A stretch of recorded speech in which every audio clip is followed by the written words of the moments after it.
Continuing my series on World War II tanks that need adding to War Thunder, we now come to Spain, a nation that isn't usually well known for its tank development, but much like the last time we looked at Spanish tanks of the interwar period, we do have a few interesting options here that could be added to War Thunder. So just a quick background on Spain in World War II. As I covered in the Spanish interwar episode, the Spanish Civil War, which started on the 17th of July 1936, had ended on the 1st of April 1939. Just a few months before the start of World War II, with tanks and armoured cars used by the losing Republicans being captured, destroyed or taken over the border to France, as seen here with these T-26s with French officers, while the victorious nationalists retained their German Panzer Is and Italian CV-33 tankettes, as well as 123 Soviet T-26s captured from the Republicans, with these being the best tanks available to the Spanish nationalists. The Civil War had naturally caused much devastation within the nation, so despite it being heavily backed by the Germans during the Civil War, and from June 1940 having a direct border with the Germans via southwest France, Francisco Franco, the Caudillo, or head of state of Spain, would keep Spain out of the war, though they would supply essential raw materials like tungsten for much of the war, while 45,000 Spaniards would serve in the Wehrmacht on the Eastern Front, as part of the 250th Infantry Division, or Blue Division, from 1941 to 1944. Despite not being involved in the war, there was still a desire for Spain to be able to build its own tanks domestically, leading us to the first Spanish World War II tank design, the Verdeja II, a successor design for the Verdeja I that I have previously covered. And that was a design that I thought was pretty good considering it had been designed during the Spanish Civil War,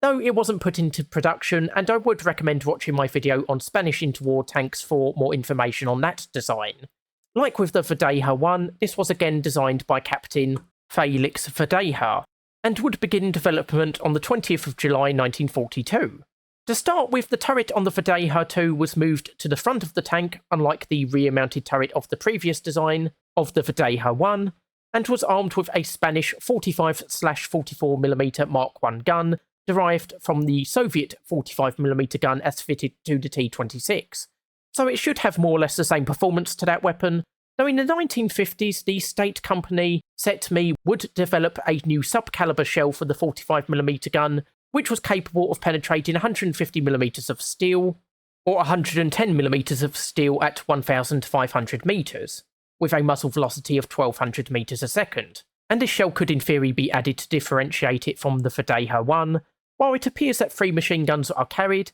2 coaxially either side of the main gun and 1 in the bow, with the bow machine gun position not present on the Verdeja I, though the bow machine gun doesn't appear to be present on the prototype today, so maybe it was never actually fitted or it was plated over at some point. The armour would max out on the hull at 40mm for the driver and machine gunner ports, with the frontal curved armour maxing out at 32mm, the upper glacis at 12mm, 20mm for the sides, 24mm for the rear and 12mm for the whole roof, while the turret would be 28mm frontally, with an additional 16 to 24mm for the mantlet, 20mm for the sides, and 12mm for the turret roof. And lastly, 55mm armoured glass would be fitted for the viewing ports either side of the main gun, along with a metal cover. So overall, the Verdeja II is not the best protected tank in the world, but it's by no means the worst either. Meanwhile, the 10.9-tonne tank has a top speed of 28.5 miles per hour, or 46 kilometers an hour, from a Lincoln Zephyr 86H engine, making this moderately fast on the battlefield and able to do reconnaissance work as needed. Then there is the crew, which appears to be 4, one more than the Verdeja I and boosting its survivability in game, with the driver and machine gunner in the hull and the commander and gunner in the turret. Though as mentioned, it does appear that the bow machine gun position isn't present on the prototype today, and Tank Encyclopedia does list it as 3 crew, so in theory the Verdeja II could be implemented with either crew counts, though I would prefer it to be added with the bow machine gun and the 4 crew if possible, assuming it was actually built in that configuration at some point. In War Thunder, the Verdeja II could be added at 1.3, having an effective 45mm gun and OK protection and mobility, while the potential 4th crew member boosts its survivability compared to the Verdeja I, and it would be nice to see this relatively unknown tank added to War Thunder. In real life, despite the Verdeja 2 prototype being ordered on the 20th of July 1942, it wouldn't be ready until over 2 years later in August 1944. And although put through testing successfully, there wasn't much enthusiasm for the design, partly due to the fact that 20 superior German Panzer IVHs and 10 Stug 3s were delivered to Spain in 1943 in exchange for tungsten, but also due to the fact that there wasn't much chance of mass production due to the poor state of the economy and the difficulty in attaining additional Zephyr engines that would be required for mass production. That said, despite the Verdeja 2 being pretty much obsolete by 1944, the project wasn't cancelled straight away, and the prototype would even receive an improved Pegaso Z202 125 horsepower engine made domestically in Spain by the Enasa company, which could also be added as a separate variant in-game. But in 1953, Spain would start to receive modern American tanks like the M41 Walker Bulldog, at which point the Verdeja 2 became surplus to requirements and was left as a target at a firing range. But in 1973, an article written by Gerardo Acreda Valdez would bring attention to the forgotten prototype, resulting in the tank being transported to the Academia de Infanteria de Toledo, where it still exists today. Unfortunately, this is pretty much it for dedicated Spanish tank designs, as although Felix Verdeja would attempt to design a medium tank that was imaginatively named the Verdeja 3, this didn't go beyond a paper design. If we really wanted to scrape the barrel, there was also an attempt at rearming an Italian CV-33-35 with two MG-34s, but with these having a maximum penetration of just 13mm at 100 metres, I can't see this being added in-game unless there's like an April Fool's tankette-only event, and even then I don't think it would do very well. That said, Spain would also produce an SPG design, as despite not being directly involved in the war, Spanish military leaders were still keen to learn what they could of modern warfare from various reports and returning Spanish soldiers who had fought in the Blue Division, and it had quickly become clear that SPGs were very important vehicles, especially in a time when Spain didn't possess such vehicles, with all of its artillery pieces being towed by horses or trucks.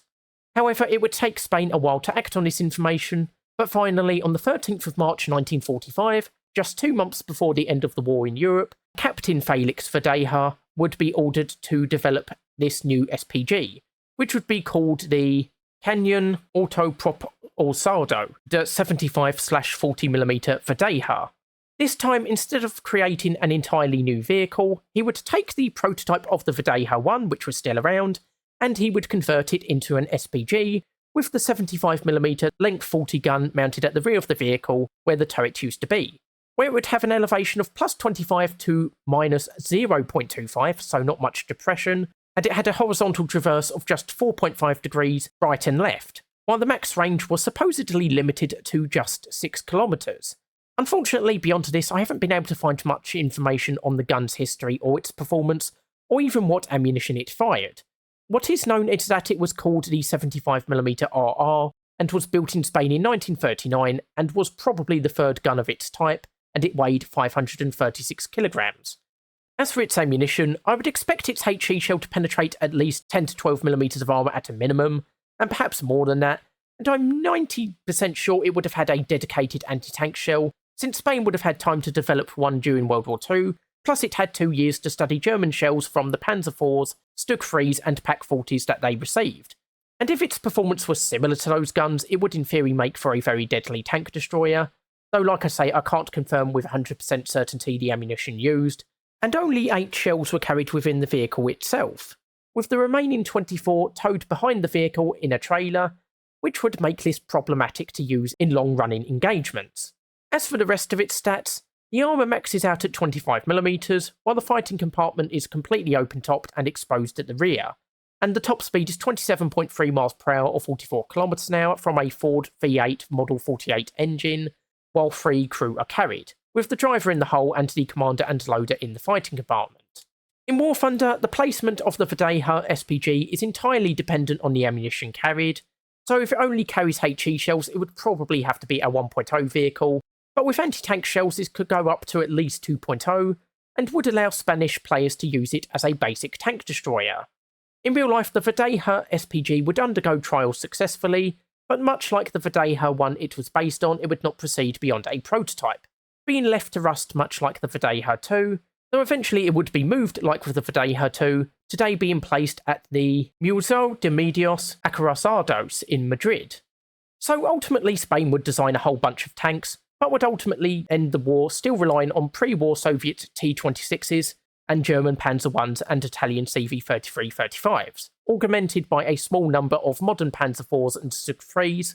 and this is how things would stay for pretty much the next decade, with Spain unable to import modern tanks from the Allied powers, due to initially being ostracised on the world stage due to being a far-right dictatorship that had been very close to the defeated Axis powers, and in 1946 Resolution 39 would be passed in the UN, banning Spain from the United Nations by 34-6 votes. However, as the Cold War heated up, Spain's anti-communist stance would trigger a reappraisal, with Resolution 386 reversing the previous resolution by 38-10 votes, with Spain joining the UN in 1955, and in 1953 Spain and the United States would sign the Pact of Madrid, allowing for US bases in Spain, and Spain was now able to acquire American M24 Chaffees, M41 Walker Bulldogs, M47 Patterns, and M37 HMCs, finally giving Spain a modern tank force, albeit one that was entirely reliant on an outside power. So that's it for this episode looking at Spanish World War II tanks, and I'd be interested on your views on these vehicles and any others you would like me to cover in the comments below. As for the next episode, it will likely be British SPGs, with American tank destroyers as the second choice, depending on how things work out. Anyway, I hope you've enjoyed the episode. I've been Toreno, and I'll see you next time.